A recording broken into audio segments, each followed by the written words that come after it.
بسم الله الرحمن الرحيم. السلام عليكم ورحمة الله وبركاته. الحمد لله رب العالمين، والصلاة والسلام على خير خلقه محمد وآله وأصحابه أجمعين ومن تبعهم بإحسان إلى يوم الدين. أما بعد، سامعین کرام، کل کے درس کے اندر میں نے آپ کو بتلایا تھا کہ بارش کی وجہ سے گھروں پر نماز پڑھنا جائز اور درست ہے۔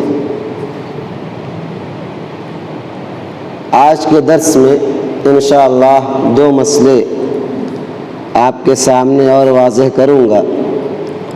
پہلا مسئلہ یہ ہے کہ بارش کی وجہ سے جمع بین الصلاتین کرنا بالخصوص مغرب اور عشاء کی جائز ہے۔ نمازوں کو جمع کرنا ویسے بھی جائز ہے۔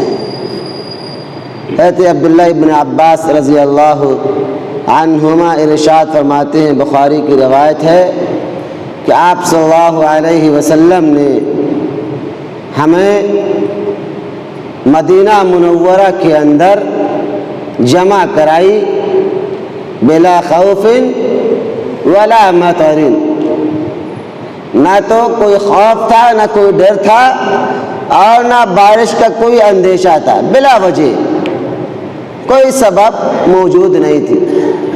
ابو سعید خدری رضی اللہ تعالی عنہ فرماتے ہیں کہ میں نے پوچھا کہ آپ صلی اللہ علیہ وسلم نے ایسا کیوں کیا؟ عبداللہ ابن عباس رضی اللہ عنہما جواب دیتے ہیں کہ نبی صلی اللہ علیہ وسلم نے ہم انسانوں کو، ہم مسلمانوں کو، ہم امت محمدیہ کو مشقت سے نکالنے کے لیے آپ صلی اللہ علیہ وسلم نے ایسا کیا۔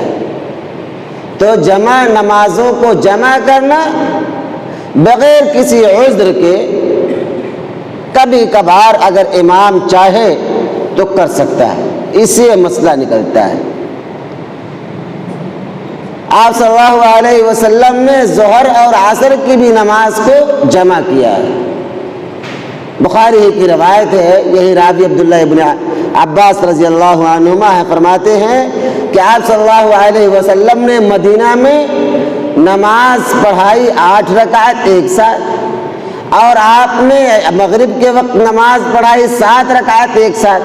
گویا آپ نے نماز سے ظہر اور عصر کو ایک ساتھ کر دیا اور مغرب اور عشاء کو ایک ساتھ پڑھا دیا، یعنی آپ صلی اللہ علیہ وسلم نے جمع کر کے نمازوں کو پڑھایا۔ جمع کی دو شکلیں ہیں، ایک جمع تقدیم ہے، ایک جمع تاخیر ہے۔ جمع تاخیر جسے جمع سوری کہا جاتا ہے۔ جمع تقدیم یہ ہے کہ آدمی عصر کی نماز کو اس کے وقت سے پہلے اٹھا کر ظہر کے وقت کی نماز میں ادا کر لے، یعنی دونوں نمازیں ایک ساتھ۔ ظہر کا وقت ہے، آدمی ظہر کے وقت میں عصر کی نماز کو بھی ایک ساتھ ادا کر لے، اس کو جمع تقدیم کہتے ہیں۔ اور جمع تاخیر یعنی مغرب کی نماز کا وقت ہو گیا، فلاں 5:05 مثال کے طور پر اتنے 5:05 پر مغرب کی نماز ہوتی ہے، یہ اذان ہوتی ہے۔ اذان ہو گئی، وقت ہو گیا، ہم نے اس کو اور مؤخر کیا یہاں تک کہ عشاء کا اول وقت آیا۔ اول وقت میں ہم نے عشاء کو پڑھا اور مغرب کو اس کی آخری وقت میں ہم نے پڑھا، اسے جمع تاخیر کہتے ہیں، جمع سوری۔ اس کا دونوں کا وقت برابر ہے، دونوں اپنے اپنے وقت میں ادا ہو رہے ہیں۔ مغرب کا آخری وقت ہے اور عشاء کا اول وقت ہے۔ مغرب کا اس کے اپنے آخری وقت میں ادا کیا جانا اور عشاء کی نماز کو اس کے ابتدائی وقت میں ادا کرنا، یہ جمع سوری کہلاتا ہے، جمع تاخیر بھی کہا جاتا ہے۔ تو ہمیں اور آپ کو جمع کی دونوں شکلیں ہیں، بارش کے وقت دونوں شکلیں کرنا جائز ہے۔ دونوں صورتوں میں اگر چاہے تو جمع تقدیم کے ساتھ، اگر چاہیں تو جمع تاخیر جمع سوری کے ساتھ بارش کے وقت میں نماز پڑھنا درست ہے۔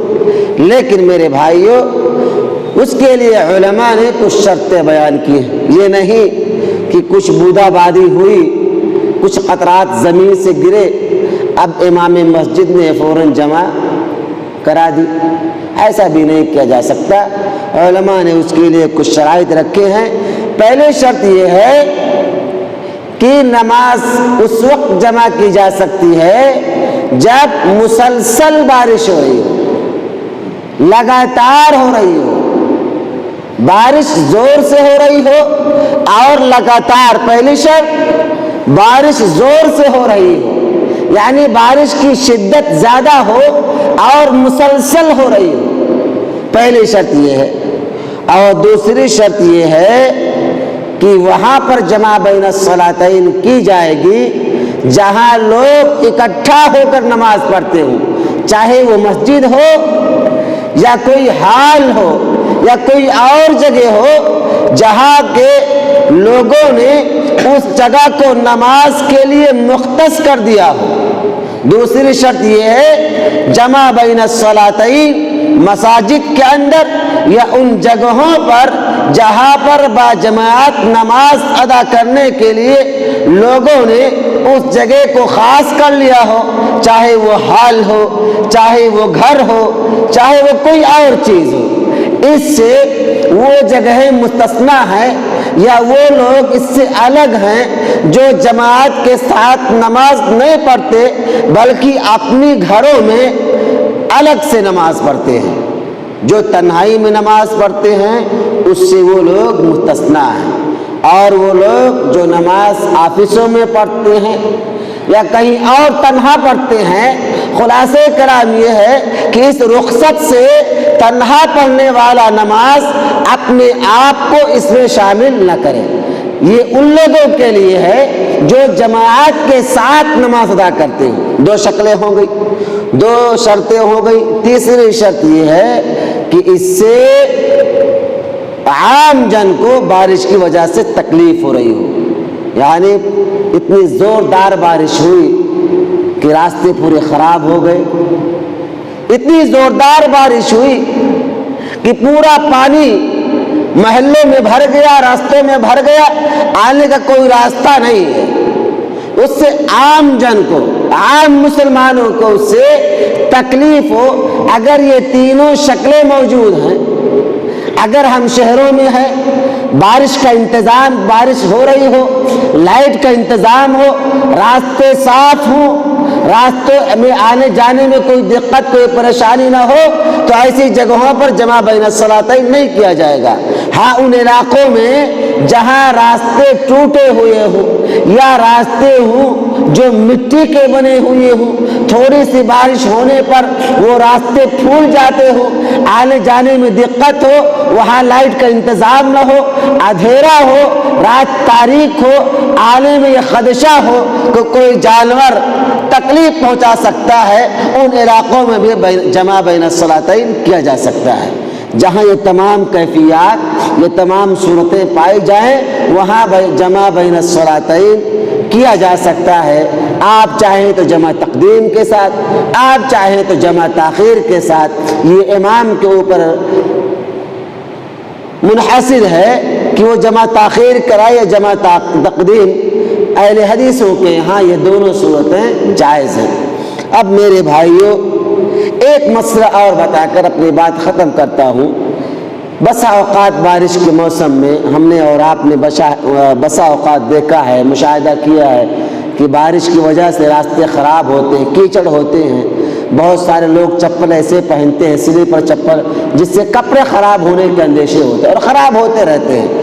آدمی اپنے گھر سے نکلتا ہے کپڑا اچھا پہن کر، لیکن چپل پہنا ہے، سلیپر، مسجد میں پہنچا تو پتہ چلا کہ پورا دامن داغدار ہے، پورا دامن کیچڑ سے اٹا پٹا ہے۔ یہ ہم نے اور آپ نے مشاہدہ کیا ہے، اور یہ بھی دیکھا ہے کہ جب کوئی کیچڑ کپڑے پہ لگ جاتا ہے تو ہمارے بھائی آ کے وضو خانے میں بیٹھ کر پورا کپڑا مشقت سے دھوتے ہیں کہ صاف کر دیں، پتہ نہیں نماز ہوگی کہ نہیں ہوگی، اپنے آپ کو مشقت میں ڈالتے ہیں۔ میرے بھائیوں، مشقت میں ڈالنا ضروری نہیں ہے۔ اللہ سبحانہ و تعالیٰ نے ہمیں اور آپ کو مشقت میں ڈالنے سے بچایا ہے۔ اللہ فرماتا ہے وَلَا تُلْقُوا بِأَيْدِيكُمْ إِلَى التَّهْلُكَةِ، اپنے آپ کو ہلاکت میں کیوں ڈال رہے ہو، مصیبت میں کیوں ڈال رہے ہو؟ اللہ سبحانہ و تعالیٰ نے باران رحمت کا نزول کیا ہے۔ آپ جس راستے سے آئے آپ نے وہاں باتھ روم نہیں دیکھا، آپ نے پیشاب کے قطرات نہیں دیکھے، آپ نے غلاظت نہیں دیکھی۔ اگر مان لیجئے بفرض محال غلاظت ہوتا بھی، آپ نے اس سے پہلے دیکھا کہ یہاں غلاظت موجود تھی، یہاں لوگ پیشاب کر رہے تھے، لیکن اللہ سبحانہ و تعالیٰ نے زبردست بارش نازل کی، اگر وہ موجود بھی تھا بارش کی وجہ سے وہ جگہ پاک ہو گئی، اس کے کیچڑ سے کچرات اگر ہمارے کپڑوں میں پڑتے ہیں تو اس کی وجہ سے ہمارے کپڑے ناپاک نہیں ہوتے ہیں۔ ہم اپنے آپ کو خواہ مخواہ مشقت میں نہ ڈالیں، پورے کپڑے کو نہ دھوئیں۔ اللہ سبحانہ و تعالیٰ اس بارش کی وجہ سے سڑکوں پر راستوں پر جو غلاظتیں ہوتی ہیں اس کو صاف کر دیتا ہے، اور وہ جگہ وہ زمین جیسے پہلے پاک تھی ویسے پھر پاک ہو جاتی ہے۔ تو اگر ایسی صورت میں بارش ہونے کی وجہ سے کیچڑ وغیرہ ہمارے کپڑوں پہ لگ جائے تو اسے دھونے کی ضرورت نہیں ہے، اپنے آپ کو مشقت میں ڈالنے کی ضرورت نہیں ہے، ہماری نمازیں اسی طرح ہو جائیں گی، اللہ سبحانہ و تعالیٰ قبول فرمائے گا، ہماری طہارت میں ذرہ برابر کمی نہیں آئے گی، اس لیے مشقت میں ڈالنے کی ضرورت نہیں ہے۔ ہم نے اپنے بھائیوں کو دیکھا ہے بہت زیادہ اکثر مقامات پر جب گھروں سے آتے ہیں کچھ لگ جاتا ہے تو اس کو دھوتے رہتے ہیں یہاں تک کہ پورا کپڑا گیلا کر لیتے ہیں، اپنے آپ کو مشقت میں ڈال لیتے ہیں، خود تو مشقت میں ڈالتے ہیں، جس کے بغل میں کھڑے ہوتے ہیں اس کو بھی مشقت میں ڈالتے ہیں۔ یہ سب چیزوں سے اپنے آپ کو پرہیز کرنا چاہیے۔ اللہ سبحانہ و تعالی ہماری عبادات کو قبول فرمائے گا۔ پروردگار سے دعا ہے کہ مولا ہم تمام مسلمانوں کو صحیح اسلامی تعلیمات، صحیح احکام و فرامین کو سمجھنے اور اس پر عمل کرنے کی توفیق عطا فرما۔ الہ العالمین بارش سے ہم مسلمانوں کو حتی الامکان فائدہ اٹھانے کی توفیق عطا فرما۔ الہ العالمین بارش کے سلسلے میں مولا جو تو نے رخصتیں رکھی ہیں، جو تو نے ہم مسلمانوں کے لیے جائز چیزیں رکھی ہیں، اس سے فائدہ اٹھانے کی توفیق عطا فرما۔ آمین۔ السلام علیکم ورحمۃ اللہ وبرکاتہ۔